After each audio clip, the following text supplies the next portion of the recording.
Hey guys, I'm Thomas, and today I'm going to be showing you our Schwaben Protecta Sockets. Okay, so these come in 3 different sizes. They come in a 17, a 19, and a 21. The benefits of using these is they have a plastic cover around the edge of the socket. So if you have expensive wheels or wheels that you absolutely love, you're not going to destroy them while taking the wheel bolts off. Let me go show you how these are used. So we have our Mark IV here sitting on a nice set of rotiforms. We're going to use these wheels to show how our Protecta sockets work. So the Protecta socket just sits on the wheel just like this, and it has the plastic cover on it to protect the wheel from being marred or banged up by the actual socket itself. So I'm in a garage, so I'm going to be using air, but this works with breaker bars, torque wrenches, etc.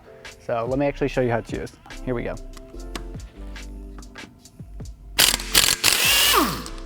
Okay, so now we have the bolt removed. And as you can see on the end of this, there's this groove sitting along the top of the Protecta socket that would be in your wheel if you did not have these. And just some other little cosmetic damage that would be in the face of the wheel. So that's why it's amazing to have these actual sockets to where it saves your wheel, and they're an inexpensive tool. They're going to be linked in the description below. And while you're down there, hit the subscribe button and follow for more enthusiast content.